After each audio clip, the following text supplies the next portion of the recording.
ચાલો તો નમસ્કાર વિદ્યાર્થી મિત્રો, સ્વાગત છે તમારું આજના લાઈવ ક્લાસની અંદર। વિદ્યાર્થી મિત્રો, આજના લેક્ચરની અંદર આપણે 11 સાયન્સ બાયોલોજીની અંદર જે યુનિટ 1 ની અંદર અલગ અલગ વર્ગીકરણોના ચેપ્ટર આપેલા છે, જેમાંથી ચેપ્ટર નંબર 3 વનસ્પતિ સૃષ્ટિનો ખૂબ જ ઇમ્પોર્ટન્ટ એવો ટોપિક આજના લેક્ચરની અંદર આપણે સોલ્વ કરવાના છે। વિદ્યાર્થી મિત્રો, આ કન્સેપ્ટ બૂસ્ટ સિરીઝની અંદર આપનું સ્વાગત છે। આજના લેક્ચરની અંદર આપણે અનાવૃત બીજધારીનું જીવનચક્રને કમ્પ્લીટ સમજવાનું છે। વિદ્યાર્થી મિત્રો, આ ચેપ્ટરની અંદર અલગ અલગ વનસ્પતિ સમૂહ માટેના જે લાઈફ સાયકલ જીવનચક્ર આપેલા છે એ નીટ માટે બહુ જ ઇમ્પોર્ટન્ટ છે, કારણ કે આ જ વર્ષે 2 MCQ આ લાઈફ સાયકલમાંથી નીટની અંદર પૂછાયેલા છે, જેની અંદર દરેક વનસ્પતિ સમૂહના જે જીવનચક્ર છે એના લાઈફ સાયકલની અંદર અલગ અલગ ઘટનાઓ જે જોવા મળે છે એનો તમને યોગ્ય ક્રમ ખબર હોવી જોઈએ કે ભાઈ કઈ ઘટના પછી કઈ ઘટના જોવા મળે છે, ફલન કઈ રીતે થાય છે, કોનો મુખ્ય દેહ કયો આવેલો છે, ત્યાર પછી એનું રૂપાંતરણ શેમાં થાય છે, એકાંતર જનન કઈ રીતે થાય છે, આ બધી જ વસ્તુ તમને ક્લિયર ખબર હોવી જોઈએ। એના અલગ અલગ જન્યુજનક કે બીજાણુજનક દેહ છે તો એની લાક્ષણિકતા કેવી છે, કેવા વિસ્તારમાં વૃદ્ધિ વિકાસ પામે છે। ઓકે, તો આજના લેક્ચરની અંદર આપણે અનાવૃત બીજધારીનું જીવનચક્ર સમજવાનું છે।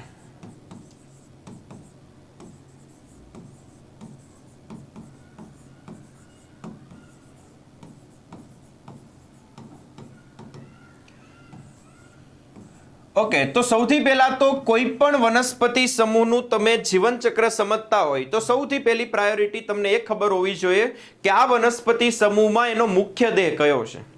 જેમ કે આપણે લીલથી શરૂ કરીને આવૃત બીજધારી સુધી વનસ્પતિ સૃષ્ટિમાં 5 વનસ્પતિ સમૂહ આવેલા છે, જેમાં લીલ દ્વિઅંગી આ બંનેનો મુખ્ય દેહ જન્યુજનક અને સુકાઈ હોય, જેમાં કોઈ સાચા મૂળ પ્રકાર પર્ણ જોવા મળતા નથી। પણ ત્યાંથી આગળથી શરૂ કરીએ ને ત્રિઅંગી, અનાવૃત, આવૃત, આ ત્રણેય વનસ્પતિ સમૂહમાં એના મુખ્ય દેહ હવે સાચા મૂળ પ્રકાર પર્ણ ધરાવે છે। આ ત્રણેય વનસ્પતિ સમૂહના મુખ્ય દેહ હવે દ્વિકીય હોય છે અને ત્રણેયના મુખ્ય દેહ બીજાણુ ઉત્પન્ન કરે છે, એટલા માટે ત્રણેયના મુખ્ય દેહ બીજાણુજનક કહેવાના છે। તો તમને એ ખબર પડી ગઈ હશે કે ભાઈ અનાવૃત બીજધારીમાં એનો જે મુખ્ય દેહ છે એ મુખ્ય દેહ દ્વિકીય અને કેવો કહેવાનો છે, બીજાણુજનક કહેવાનો છે।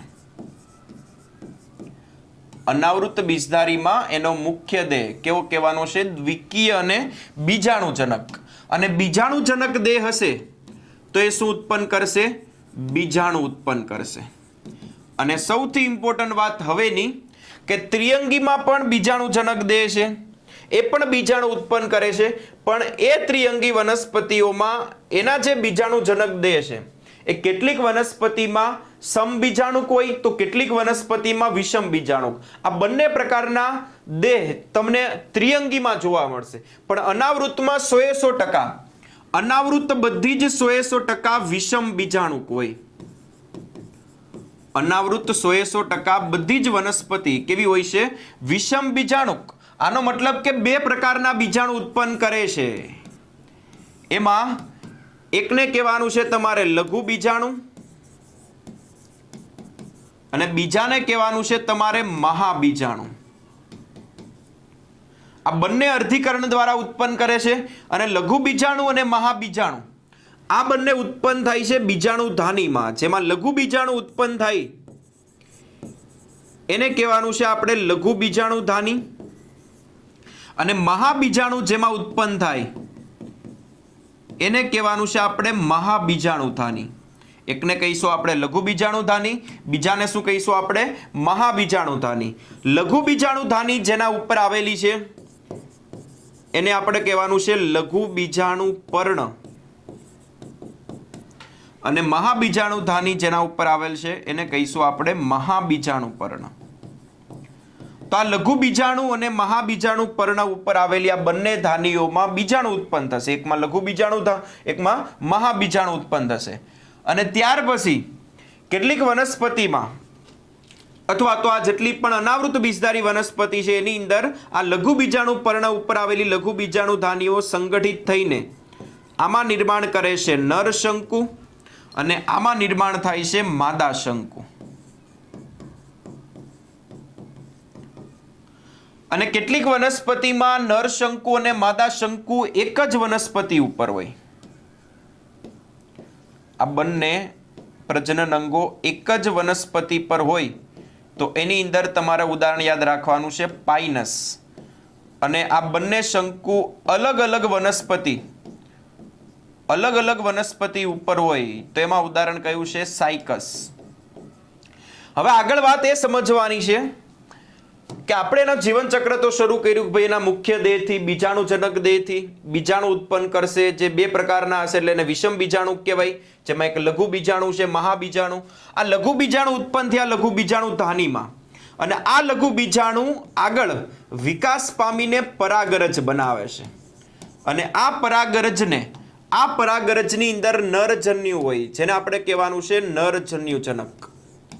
પરાગરજની અંદર શું નિર્માણ પામે છે? નરજન્યુ.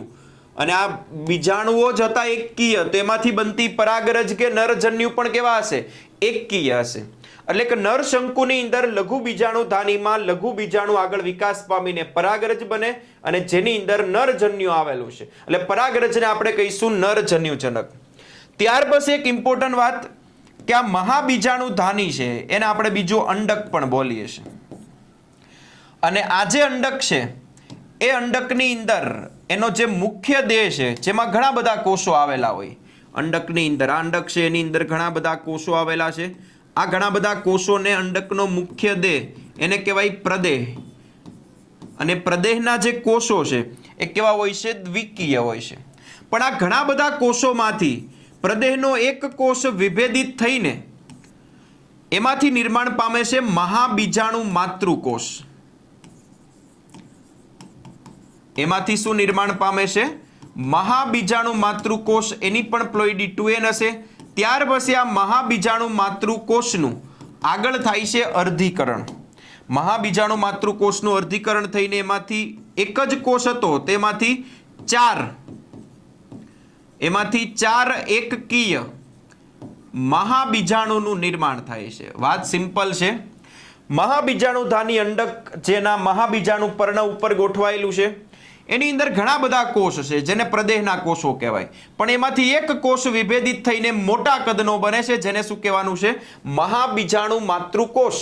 અને આ મહાબીજાણુ માતૃકોષનું અર્ધીકરણ થઈને એમાંથી ચાર એકકીય મહાબીજાણુ નિર્માણ પામે છે. ચારમાંથી ત્રણ મહાબીજાણુ નાશ પામે છે, એટલે કે અવનત પામે છે, એનું વિઘટન થઈ જાય. અને આ એક જ મહાબીજાણુ કેવું રહેશે? સક્રિય રહેશે. અને આ જે સક્રિય મહાબીજાણુ છે એમાંથી માદાજન્યુજનક ભ્રૂણપુટનું નિર્માણ થાય છે, જેની અંદર અંડકોષ આવેલો હોય જે એકકીય હશે. એટલે આ બધી જ વસ્તુ થઈ છે એની અંદર મહાબીજાણુ ધાનીની અંદર, જેમાં અંડકોષ નિર્માણ પામ્યો. અને પરાગરજની અંદર તમે નરજન્યુનું નિર્માણ કર્યું, અહીંયા માદાજન્યુનું નિર્માણ કર્યું. આ બંને જન્યુઓ અલગ અલગ જગ્યાએ બન્યા. એકમાં લઘુ બીજાણુ ધાનીમાં બન્યું અને આ બન્યું છે મહાબીજાણુ ધાની અંડકમાં. બંને જન્યુ અચલિત છે અને બંનેને લિંગી પ્રજનન માટે એકબીજાની નજીક લાવવા પડશે. આ જન્યુઓનું જોડાણ કરશો તો જ ફલન થશે. તો એના માટે અનાવૃત બીજધારીની અંદર જે અનુકૂલન જોવા મળે છે એની અંદર જોવા મળશે તમને પરાગનયન, જેમાં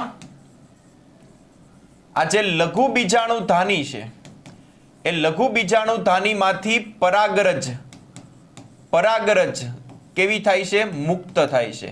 અને એ પરાગરજ આગળ પવન દ્વારા કોના સુધી પહોંચે છે? અંડક સુધી. અને એ અંડક ઉપર શું આવેલું છે? અંડક છિદ્ર. અને ત્યાર પછી અંડક છિદ્ર ઉપર એ પરાગરજ આગળ અંકુરણ પામશે. પરાગરજ નિર્માણ કરશે પરાગનલિકાનો. અંડકના મુખ ઉપર આવીને પરાગનલિકાનું નિર્માણ કરશે અને પરાગનલિકા મારફતે એ નરજન્યુનો અંડકમાં પ્રવેશ કરાવશે. નરજન્યુ અંડકની અંદર જઈને અંડકોષ સાથે જોડાઈ જશે અને અંડકોષ સાથે જોડાઈ જેને આપણે શું કહીશું?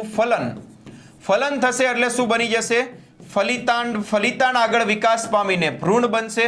પણ આ ભ્રૂણ તમને જોવા મળશે આ અંડકની અંદર, અને અંડક ફલન પછી વિકાસ પામે છે શેની અંદર? બીજની અંદર. અંડકનું આગળ ફલન પછી શેમાં નિર્માણ થઈ જાય છે? બીજમાં. તો બીજની અંદર ભ્રૂણ છે, ત્યાર પછી એ બીજને તમે જ્યારે જમીનમાં દાખલ કરશો, અનુકૂળ પર્યાવરણ પરિસ્થિતિ આપશો, તો એ બીજની અંદર રહેલું ભ્રૂણ સક્રિય થઈને એમાંથી નવો બીજાણુજનક દેહ બનાવી દેશે. એટલે આવી રીતે તમારે અનાવૃત્ત બીજધારીનું જે જીવન ચક્ર છે યાદ રાખવાનું છે. એના મુખ્ય દેહ બીજાણુજનક દેહથી શરૂ કરવાનું છે, જે બીજાણુ ઉત્પન્ન કરે છે. આ બીજાણુજનક દેહ જે બીજાણુ ઉત્પન્ન કરે છે, દરેક અનાવૃત્ત બીજધારીમાં વિષમ બીજાણુ કજ હોય. એટલે કે નાના કદનું લઘુ બીજાણુ, મોટા કદનું મહાબીજાણુ. લઘુ બીજાણુ ઉત્પન્ન થાય લઘુ બીજાણુધાનીમાં, મહાબીજાણુ ઉત્પન્ન થાય મહાબીજાણુધાનીમાં. એક લઘુ બીજાણુ પર્ણ ઉપર આવેલ છે, એક મહાબીજાણુ પર્ણ ઉપર. અને આ બીજાણુધાનીઓ સંગઠિત થઈને ક્રમશઃ નર શંકુ અને માદા શંકુનું નિર્માણ કરે. લઘુ બીજાણુ આગળ વિકાસ પામીને પરાગરજ બની જાય છે, જેમાં નરજન્યુ હોય. પણ મહાબીજાણુધાની એટલે અંડકની અંદર ઘણા બધા કોષો, જેને પ્રદેહના કોષ કહેવાય, એમાંનો એક કોષ, બધાય નહીં, એક જ કોષ આગળ વિભેદિત થઈને શું બનાવે છે? મહાબીજાણુ માતૃકોષ. જે અર્ધીકરણ કરીને 4 એકકીય મહાબીજાણુ નિર્માણ કરે છે. 4માંથી 3નો નાશ થઈ જાય છે. એક જ આગળ સક્રિય મહાબીજાણુ રહી છે, જેમાંથી ભ્રૂણપુટ, માદાજન્યુજનક અંડકોષનું નિર્માણ થાય. ત્યાર પછી પરાગનયન કરવાનું છે, બંને જન્યુઓને નજીક લાવવાના છે, જોડી દેવાના છે, ફલિતાંડ બનાવવાનું, ભ્રૂણ બનાવવાનું અને અંડકનું બનાવી દેવાનું બીજ. આમાં કોઈ ફળ નિર્માણ થશે નહીં, કારણ કે અંડક ખુલ્લા હતા તો બીજ પણ ખુલ્લા હશે. એટલે જ આને આપણે શું કહીએ છીએ? અનાવૃત્ત બીજધારી. વિદ્યાર્થી મિત્રો, આજના લેક્ચરની અંદર અહીંયા આપણે અનાવૃત્ત બીજધારીનું જીવન ચક્ર કમ્પ્લીટલી પૂરું કરેલું છે. વિદ્યાર્થી મિત્રો, આ લેક્ચર કેવો લાગ્યો એ પણ તમારે જરૂરથી જણાવવાનું છે. બીજું, જે વિદ્યાર્થી મિત્રો અત્યારે હાલ નીટ 2026 આપવાનું વિચારી રહ્યા છે, એ વિદ્યાર્થી મિત્રો માટે ખાસ chemistry by Nimesh sir platform ઉપર ડ્રોપર બેચ શરૂ થઈ ગઈ છે, જેની અંદર તમે જોડાવા માંગતા હોય તો કોન્ટેક્ટ કરી શકો છો 88 66 6 055 48 ઉપર. વિદ્યાર્થી મિત્રો, આજના લેક્ચરમાં આપણે અહીંયા સુધી રાખીએ છીએ. આવતા લેક્ચરમાં આપણે નવા ટોપિક સાથે મળીશું. ત્યાં સુધી બધાને વંદે માતરમ. જય હિન્દ, જય ભારત.